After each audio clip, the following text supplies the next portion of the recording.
Assalamu alaikum. It's that time of the day where we get to share the best of Muslim South Africa with you. Shukran for joining us on An Nur the Light. Women's Month is in full swing, and as usual, we feature some of the best Muslim women in the country. First up, Rashida Sada.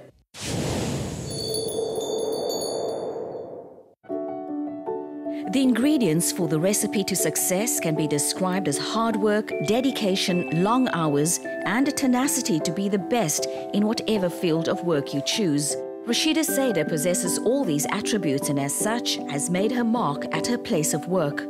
I love people and I work with the most amazing team, whether it's the group executive or the next level of leadership or my personal HR team. They're just amazing human beings, and I love coming here. The other thing, it's the challenge of the work itself. No 2 days are the same.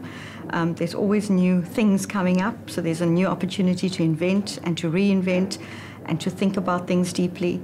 And what I love about working for this particular company is that there's just so much room to innovate and to think out of the box, and that's what keeps me excited and interested in this job. Rashida's job is labelled Head of People. She oversees human resources management and is responsible for the well-being of hundreds of people. This particular company has many young people working for them, and it is Rashida's responsibility to ensure they have a great environment to work in. We make sure we create an environment that's conducive to people feeling like they can be themselves, that they can honor our customers, and they give service that they would like to be given themselves, that they have a positive can-do attitude, that when they work for this company, they feel like it's a two-way relationship. They're getting something out of it as much as they're giving into it, and that it's a place that they can be proud of, to show off to their families and to talk about within their communities. So that's the kind of environment we create. Having grown up poor was never an excuse for Rashida, as she set out to conquer not only her own circumstances, but in doing so create a better life for herself as well as her family. She left her home province KwaZulu-Natal and moved to Cape Town, where she had to establish a life as well as a career. It was really difficult because I didn't know a single soul in Cape Town. My uncle's friend lived here, and that was the only couple we knew. And they helped us transition a little bit. To me, their parents and their extended families have become my extended families. So I feel now that I have a whole family in Cape Town, and none of them are related to me. At the center of her life, however, are her children, whom she credits with being the rock from which she was able to build a successful career and family. Her job demanded a lot, and unlike most other people, balance was not as important as presence in her family's life. I have a daughter. She's an art director, and she works in Cape Town at the Cape Quarter. And I have a son who's at UCT. He's studying business science. Those are my kids. I've just got 2 kids, and they are the love of my life, really. I focus a lot on my children. I think it's really important to make sure that they have good value systems, and that they are good human beings, and that they make a positive contribution to the world. Having grown up in a very religious family where Islam was a way of life, helped Rashida along her own life's journey. Growing up as a Muslim in a Muslim household helped, because the foundations were there already. As I grew older, my spirituality increased. I became genuinely more focused on my practices of Islam. I always feel like I've been blessed, and there's somebody looking out for me. It may sound strange, but like I genuinely believe that, I have guardian angels who look out for me, and Allah is there for me to turn to constantly in my time of need, and in my times when I don't need to turn to Allah. I still turn to Him to say thank you, because for me, gratitude is really, really important. Apart from work and family, Rashida is also very fond of travelling. It adds to her own well-being through adventure, and the result is a happy life.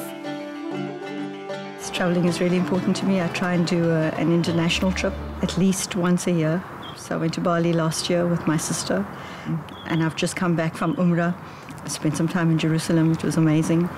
I'm going next week to Italy to do the Cinque Terre trails, to do some mountain climbing and to visit. I'm going with girlfriends, so it's going to be very exciting. Rashida has achieved most of what she set out to do. While retirement is still some way off, her next step would be to use her professional skills and help less fortunate people. To some, the journey is over once they've reached the top, but for others, the top is not the pinnacle of their lives, and they find pleasure in using what they've acquired for the benefit of all. Rashida Sada is one of those people.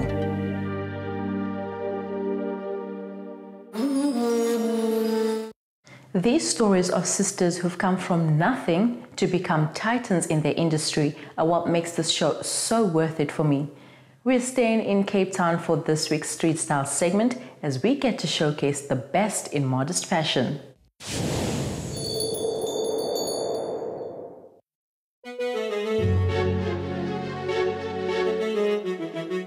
Style for me is basically the way how you dress. Also not just the way how you dress, it's the way how you basically carry yourself. I love fashion, that's basically my thing. I grew up, you know, my parents always encouraged me to wear the hijab and things, and, you know, I automatically just, you know, started wearing it. Hijab represents who I am, and, you know, I only do it for one reason, and that's to cover myself and because Allah ordered us to do.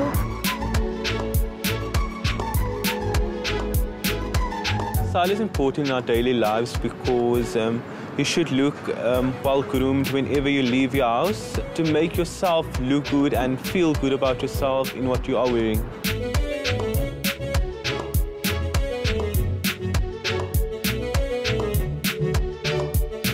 I love anchors, so I always try to mix and match my scarves with my outfit, and I love lace, so that's like one of my favorite parts of my outfit. And I always try to incorporate lace in everything that I wear. The outfit what I'm wearing today is just a simple striped dress, and I love black. So, and today is video art, so I thought, okay, I'm not going to wear all black. Why don't I just do a striped black and white stripes? The reason why I chose this outfit today just says a lot about my character and a lot about who Ishmael is.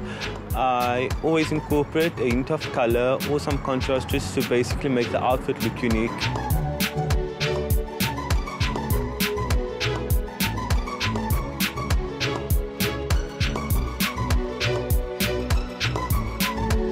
I look in the magazine, Treasure magazine. I will look in all types of different, even Facebook accounts. Look on Instagram, maybe trends, what's happening, the hijabi trends, and I'll just try to get tips and the best I can. I look at anyone, you know, and I won't steal with my eye, but, you know, I'll just take a few tips of anybody that's wearing anything, and I'll just, you know, obviously put the Islamic style to it.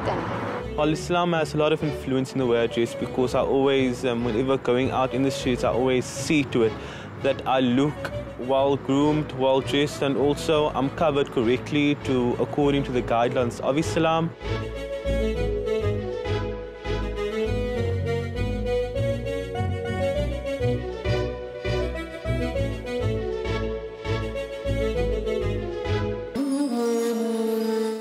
Journalism is fast becoming a career choice for many young Muslim females.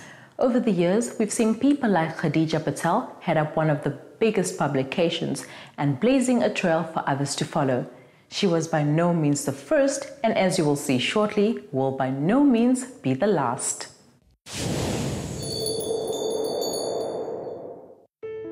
A group of young Muslim female journalists are making their mark and staking their claim in the once white male-dominated world of media. They occupy the bylines in print and online media, as well as regularly appearing on our TV screens. Growing up, I grew up with my grandparents, and come news time, everyone kept quiet.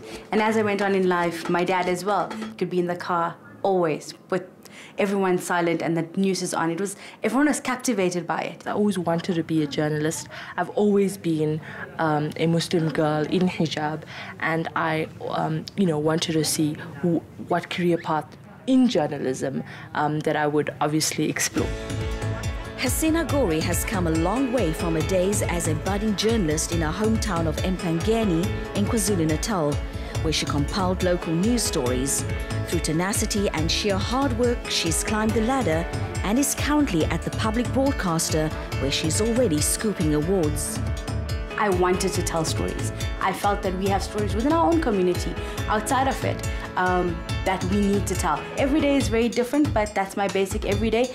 Going out with a camera person, finding the stories, finding interviews, setting them up, doing those, then scripting once you're back in the office, scripting your story, and then editing the video until you see the final package, as well as voicing. So it's an entire complete process that I go through. This year is 10 years that I'm in the journalism and media industry, and when I look back, it's been a great journey. Been in all 4 different mediums. So growing from here, one of the things I would love to do more is to help mentor young journalists. On a personal side, I think it would be to do long-form journalism. Newspaper reporter Conita Hunter began her writing career at the tender age of 17. In a short space of time, she has contributed to a wide range, including Al Jazeera and the BBC. She was named the 2016 Vodacom Journalist of the Year in the print news category. I started in journalism about 6 years ago, and I started in Islamic community media, where fresh out of school I went and explored journalism and started reporting and news anchoring, and then tried to just see where do I fit in the news space. I always wanted to be a journalist, so I dabbled in radio at first, which I really, really thoroughly enjoyed.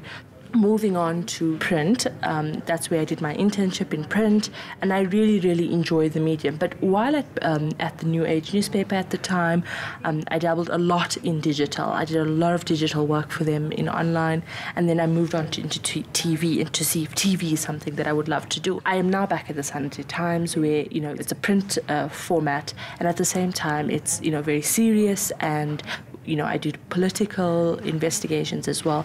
And so that's the type of work that I'm doing now, and I'm thoroughly enjoying it. While both these women are celebrated journalists, they still face issues around being women and Muslim. We live in a world where female is always inferior to an extent. And so there's always that extra attempt to have to, prove yourself to people and prove yourself that you are able to do it. That the fact that I'm a female doesn't make me less competent. The fact that I wear a headscarf doesn't mean I don't have a brain. That's the type of stereotypes I had to dapple with and fight against over the last 5 years. But I think now I'm at a space where I've become a lot more comfortable in my own skin, and that has allowed me to do my job a lot better. As a Muslim girl, there is prejudice, but I found that you can break stereotypes. You can do it with your scarf, without it, wearing a cloak, without one. When I started off, especially in mainstream, telling Islamic stories, sometimes you feel you don't want to only be stuck in that stereotype of, oh, you're a Muslim journalist, you're going to do these type of stories. But an editor once told me, you know the story, you understand it. We don't understand it, and you tell it better than we do. So now I pride myself in, come Eid, come Hajj time, being able to tell our stories in a way that people are like, wow, I didn't know little kids fast during Ramadan. I didn't know that on Eid Day you guys go all out with gifts and deco and fashion, and that the fashion Muslim industry is evolving all the time. These fearless young women are showing that the world is their oyster, and you only need to dream it to be able to achieve it. This is quite significant as well as inspiring, because there are many other places where Muslim women continue to face discrimination in all aspects of life.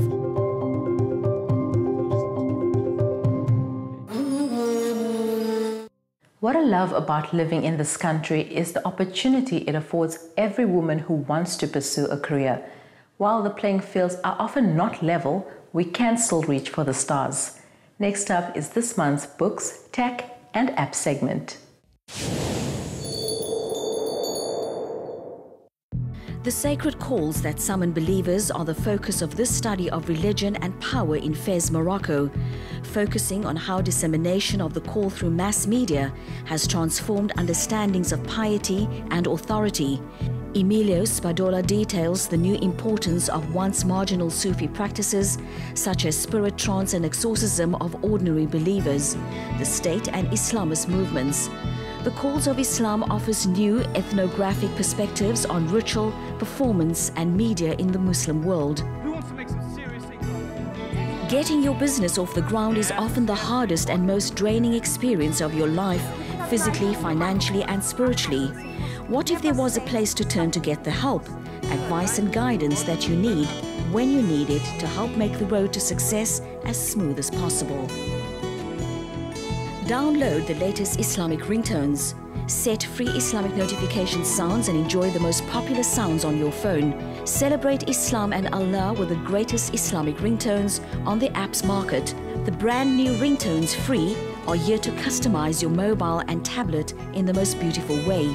Set the best Islamic ringtones and make your phone ring with the best MP3 sounds. Wake up every day with Islamic alarm ringtones and put a smile on your face. Feel the presence of Allah every time you hear these ringtones for Android phone. Click on Full Quran MP3 free download and provide yourself these message ringtones. Set these Islamic SMS tones on contact ringtone, alarm sound or SMS sound and enjoy when you receive notifications. From the world of tech to the kitchen table, Lamise de Toy is ready and waiting. Assalamu alaikum. Chinese food is one of those things that they eat on every single movie. And you always go, oh, I wonder what that sweet and sour chicken's like. But finding a halal version is always really hard, especially the Chinese variety. And after years of trial and error, I found one that my boys finally like. And the ingredients that you need for my sweet and sour chicken are the following. I've got some chicken fillets that I've just cubed. Then I've got 3 tablespoons of vinegar. I've got white pepper to taste. I've got a tablespoon of garlic, and for the batter you need 6 tablespoons of soft rising flour, 6 tablespoons of cornstarch. I've got 1 teaspoon of baking powder and 1 whole egg, and then just some water to bind all of that together. We'll start off by frying off all our chicken until it's nice and golden brown, and let that drain while we make the sauce. And for the sauce you need the following ingredients. I have a tablespoon of cornstarch. I've got 2 tablespoons of oyster sauce, 6 tablespoons of tomato ketchup. I've got 2 tablespoons of sweet chili sauce, I've got 2 tablespoons of oyster sauce, and I've got 4 tablespoons of rice wine vinegar. I've got some canola oil, then I've got some garlic shards that I've chopped into thin strips. I've got the juice of 1 small tin of pineapple pieces. I've got the pineapple pieces, and then I've got some spring onions, and then I've got yellow, green, and red peppers. And all of that makes up our sweet and sour sauce. So to start, we're going to be making our batter. And for the batter, I take all my dry ingredients, soft rising flour, cornstarch, got about a teaspoon of baking powder. So I'm not going to use all of this pepper, but about a heaped teaspoon and a half should be sufficient. All of the garlic is necessary, and then the first bit of liquid that this gets is our vinegar. And of course an egg. So before I add any water, I'm going to see how far I get with the moisture I already do have. And we definitely need more.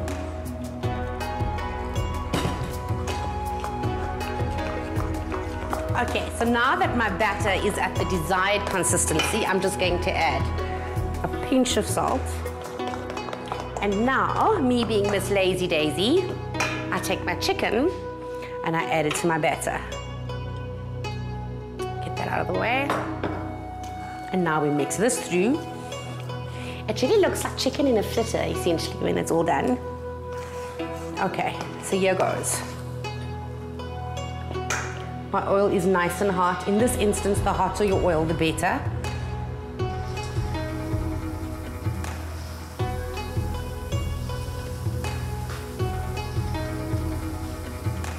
So the nice thing about this sweet and sour chicken recipe is that you could literally use any meat. So do beef, pieces of hake fillet, You could even do them with prawns. Okay, so this is the last of the chicken just coming out. I'm gonna set these aside to drain.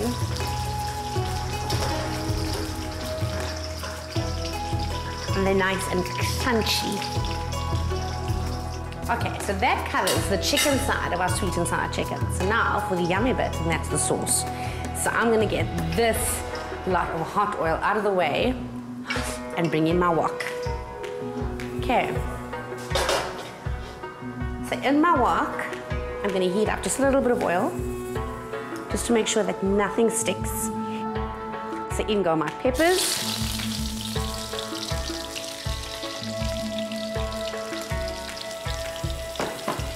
And the pineapple. And most importantly, the garlic.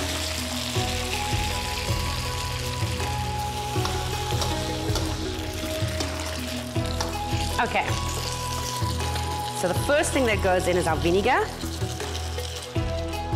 So that's the sour. Your Worcester sauce. Sweet chili. The ketchup. So the ketchup itself lends itself to very sweet and sour taste. Our oyster sauce. And lastly, some cornstarch. So from this, I will use about a teaspoon. And almost instantly, it starts to thicken. And of course, taste.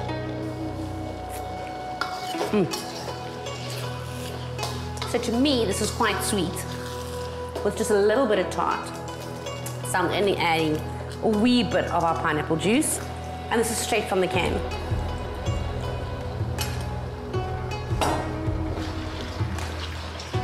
And you'll see the consistency of your sauce is nice and thick. It's not sort of runny. So half of my spring onions I'm going to add to this. And the balance we'll use for garnish.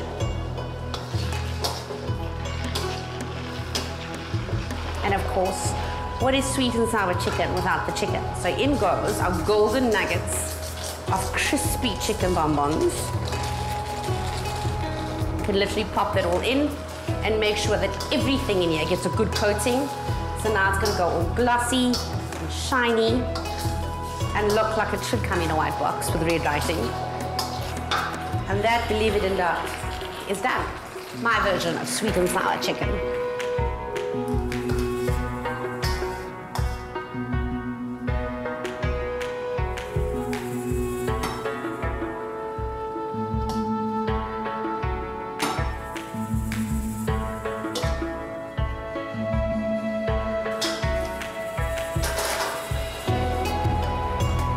And so with nothing more than just a sprinkling of fresh spring onion, there you have it, my homemade sweet and sour chicken. So until next time, I hope you enjoy this. Assalamu alaikum.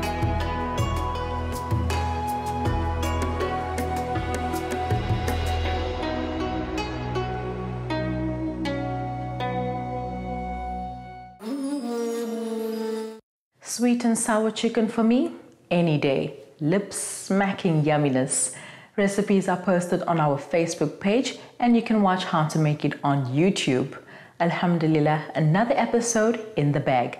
I'm looking forward to seeing you again next week, same time, same place. From me, Mara Mokwanda, Salang Hantle, Assalamu alaikum.